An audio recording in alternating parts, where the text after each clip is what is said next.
Hola, ¿qué tal? Bienvenidos otra vez a la especialidad en Derechos Humanos, este posgrado. En este caso entramos al módulo 2. Yo soy Sergio Alfredo Montoya Sierra y continuamos con los temas que nos dan motivo a estas reuniones virtuales. Bueno, vamos a ver ahora un tema que es obviamente también muy importante, que es la concepción de la libertad. Vamos, vamos allá, vamos a entrar al tema directamente.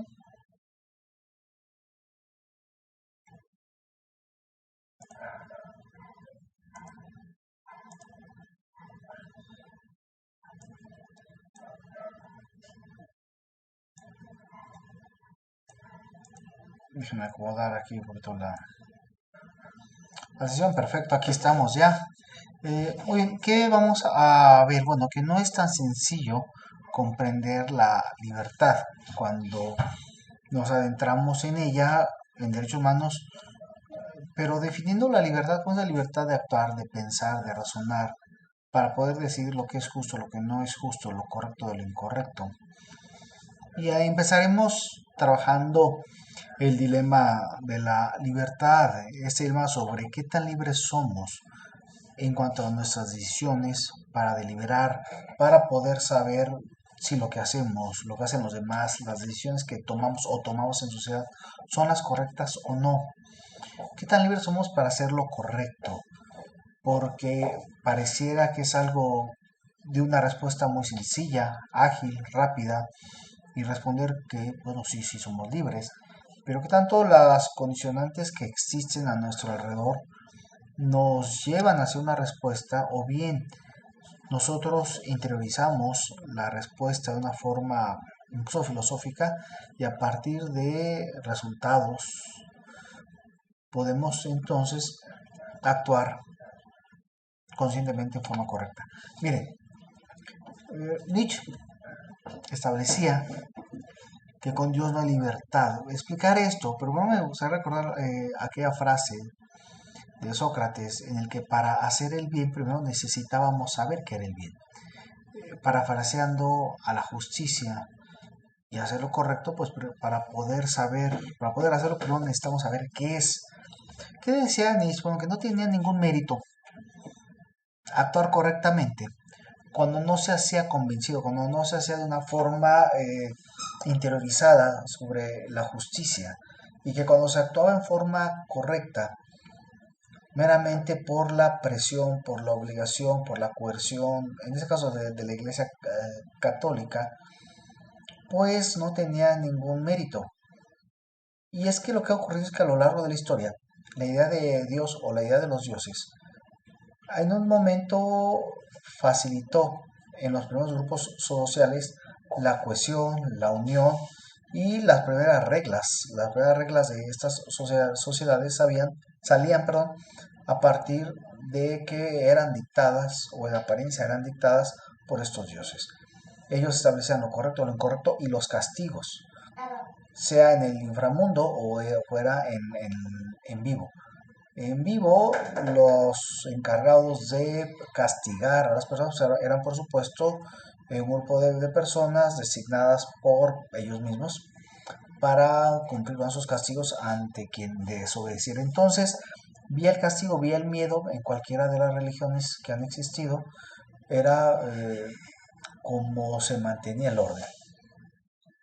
Después habrá una etapa donde dejaremos atrás las religiones y serán leyes, serán normas las que nos rijan. Pero todavía en aquellos momentos estas normas, estas leyes eran eh, un fiel espejo de lo que era en muchos lados la religión todavía, lo moralmente aceptado. Entonces, regresando a Nietzsche, pues, dice Nietzsche que para cualquier dios, bueno, yo lo interpreto, para cualquier dios o con cualquier dios, actuar sin razonar si lo que te dicen los dioses es correcto, pues es un riesgo y además no tiene ningún mérito. No tiene mérito porque se actúa por miedo o por querer el premio divino, no porque se interiorice si eso es correcto o no es correcto. Eh, vamos a dejar hasta aquí en este momento el tema con Nietzsche. Regresaremos con él más adelante. ¿Qué es el Sartre? Bueno, que no es tan sencillo hacernos cargo de nuestras decisiones diarias, a tal grado que esta libertad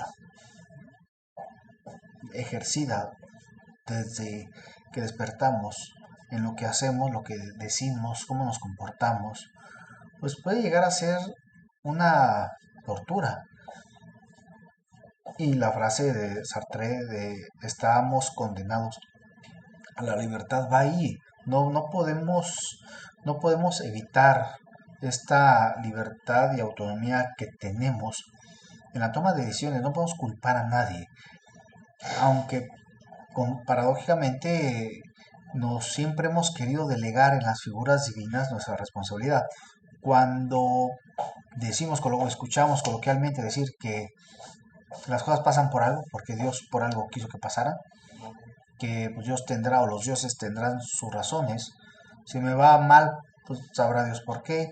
Si me va bien, gracias a Dios. Es decir, no nos hacemos cargo de de nuestros actos y sus consecuencias. Para bien o para mal, preferimos que sea alguien más quien se lleve ese mérito, o bien la decisión, si es una consecuencia mala, bueno, también se la adjudicamos a los dioses y que ellos sabrán por qué ocurrió. Y no es así, lo que obtenemos son las consecuencias de nuestros actos. Este existencialismo de aquí y ahora solo existe lo que estamos haciendo, y sobre lo que va a ser una punta de lanza Sartre. Yo le decía que en forma similar a creer o poder entender qué son los derechos humanos, tenemos la justicia. Pareciera también muy intuitivo saber qué es lo justo, y por tanto también llevándolo a los derechos humanos, pues que es muy sencillo para cualquiera poder determinar qué es un derecho humano. Y no es así, es tan complicado saber qué es la justicia. Yo os hablaba de esta frase de Sócrates, que es prácticamente una virtud para muchos de los filósofos, hacer justicia. Porque hacer justicia no es solamente, como decía el piano, dar a cada quien lo suyo, sino quién es quien decide qué es lo justo, quién decide qué es lo correcto para cada quien, qué sabio, qué grupo de sabios o sabias deciden esto, bajo qué parámetros, bajo qué cultura, bajo qué filosofía, bajo qué educación. Eso no es sencillo, porque la justicia tiene muchas caras. Lo que yo creo que es justo para mi vecino tal vez no lo es, incluso para mi hermano, para mi padre, para mi hijo. Si incluso en una misma familia puede haber muchas interpretaciones de lo justo y de lo injusto. Imagínense una colonia, en un municipio, en un país, las visiones son diferentes, son opuestas, tal vez incluso, y cada quien tendrá una concepción de justicia. Para los que son abogados y abogadas, sabrán que no podemos vivir en un mundo donde cada quien decida lo que es justo, o que pequeños grupos quieran obligar a la mayoría a que lo que ellos consideran justo sea justo para todos. Esto es un consenso, esto no es algo tan sencillo de resolver. Y cuando hablamos de derechos humanos, es igual, no es sencillo saber quién decide lo que son los derechos humanos, eh, y por tanto no pueden ser tan intuitivos, y no es fácil resolver estas contradicciones incluso entre grupos defensores de derechos humanos, donde lo que están defendiendo los lleva incluso a encontrarse, a enfrentarse.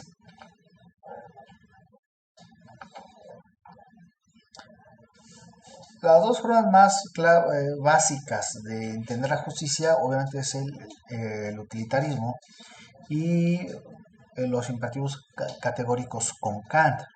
En el utilitarismo lo que importa es la mayor felicidad para el mayor número de personas, sin importar los medios. Le sonará muy conocido, por supuesto. Y en la otra tenemos el razonamiento moral categórico de Kant, en el que no importan los fines, sino que los medios son igual de importantes. Los medios deben de ser también justos, deben ser morales, deben ser buenos, deben ser correctos también los medios. El dilema del tren es muy interesante para quien no lo haya hecho. Ustedes pueden ver aquí en la, perdón, aquí en la gráfica, que tenemos un vagón de tren, de un tren que ha subido en esta colina, y de pronto se zafa tu vagón y viene hacia abajo. En esta gráfica tenemos que en la vía del tren, en la que subió en línea directa, hay 5 trabajadores distraídos trabajando en él. Y en la desviación del tren solamente hay uno. La pregunta es, ustedes están parados, hipotéticamente por supuesto, a un lado del control de cambio de vía. Sea que ustedes hagan o no hagan algo, es una decisión libre. No pueden delegarle en Dios su decisión. Ya saben para dónde voy. Primera decisión, no hacer nada. Y no hacer nada es una decisión también de no hacer. No es porque Dios quiera, no puedo usar para ese ejemplo, es que bueno, era el karma, Dios sabrá por qué. No, ustedes deciden hacer o no hacer. Si deciden no hacer, fallecen 5 personas arrollados por el tren, no hay forma que se salven o que les chiflen o algo. Para efectos del ejemplo, es así. O pueden decidir mover el cambio de vía y que una persona sea la que fallezca nada más. ¿Qué decidirían ustedes? Hegel ponía límites a la libertad, porque una libertad completa sería una anarquía, sería un caos, ¿no? No puede ser una libertad que rayara en un libertismo, que no hubiera controles.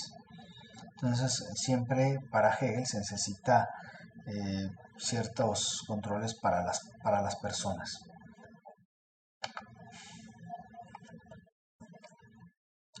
Legalidad y justicia no necesariamente es lo mismo. Recuerdan cuando se entra el positivismo y entonces las leyes son parejas para todos y se cree que la ley debe aplicarse a rajatabla. Pues tendrá, si bien es uno de los logros de la Ilustración, tendrá sus críticos como Víctor Hugo, que sabrá que no necesariamente la ley es justa. Y saldrán incluso estas frases terribles como la ley no es justa, pero es la ley. Digo, si la ley no es justa, no tiene que estar ahí. Y en esta obra de Los Miserables va a enunciar esto cuando Valjean huye de Javert y siendo criminal por un delito famélico de robo de comida, después de haber sido condenado a años de cárcel, sale y tiene que estarse reportando a su oficial, a Javert. Pero se fuga, pero después de fugar se convierte en un hombre bueno, un hombre pilar de la comunidad, pero siempre perseguido por Javert, que toda su identidad se basa como oficial de la policía en un estricto cumplimiento de la ley, sin ponerse a razonar si la ley es justa o no es justa, simplemente es la ley y él la preconsidera por tanto justa y la tiene que aplicar. No les voy a platicar toda la novela, pero después de años de estar huyendo Valjean y de muchas aventuras, siempre haciendo cosas buenas, por supuesto, en esta obra, al final, cansado ya, se entrega a Javert. Javert, en ese momento es cuando le llega este razonamiento sobre si de verdad detener a Valjean es correcto o no correcto. Él no puede resolver este dilema entre legalidad y justicia y se suicida.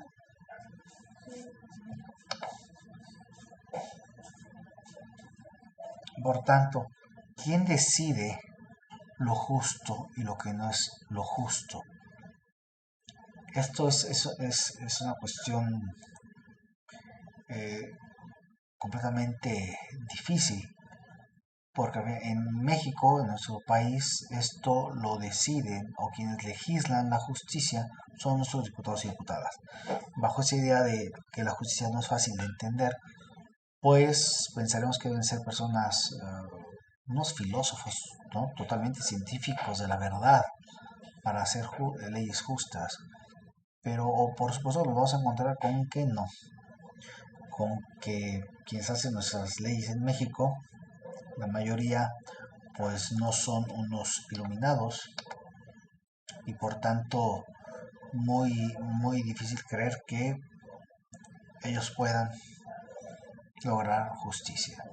John Rawls, más contemporáneo, va a hablar del velo de ignorancia o situación original para hacer justicia. Es decir, al momento en que yo legislo, regularmente lo hacen o lo hacemos siendo conscientes de las características que me definen, si soy hombre, si soy mujer, si soy persona indígena, persona con vulnerabilidad o una discapacidad, si soy indígena, y eso va a afectar nuestras decisiones en la impartición de justicia, incluso en la elaboración de leyes. Para él debemos de olvidar todas esas características que nos definen, como si fuera un velo de ignorancia, y por tanto, al momento de elaborar alguna norma, alguna ley, tratar de hacerlo desde una visión en la que desconozcamos cuáles son esas características que nos definen y por tanto tratemos de proteger a todos los grupos y personas para evitar que al momento de legislar y quitarnos la venda, si legislamos olvidando a un sector, a un grupo de personas, pudiera pasar que nosotros fuéramos de este grupo, ¿no? Un ejemplo, en muchos estados de la República, la construcción vertical impone obligaciones de elevador a partir de 3 pisos o 4 pisos o más. ¿Qué ocurre ahí? Bueno, pues que ¿por qué razón los que legislaron, los que elaboraron esta ley, consideraron que después de un tercer o cuarto piso era necesario un elevador? ¿Qué habrán pensado? Pues que después de caminar, subir más de 3 pisos, hiciera más ejercicio, era algo muy, muy cansado. Claro, para personas funcionales en sus extremidades, después de subir caminando 3 pisos ya era muy cansado. Entonces, ellos legislaron desde las características que los definían como personas funcionales de sus extremidades.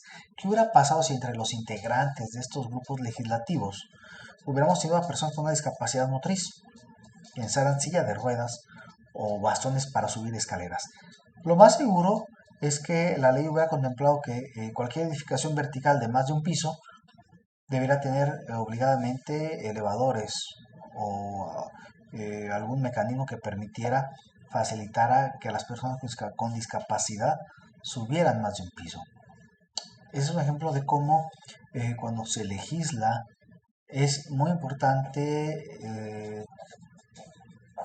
o cómo impacta estar conscientes de las características que nos definen.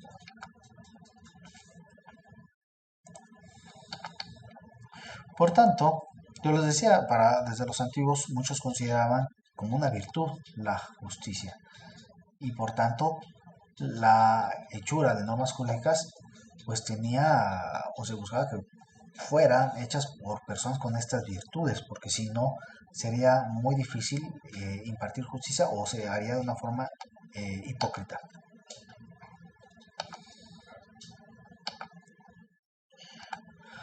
Bueno, en ese momento dejamos hasta aquí nuestra presentación.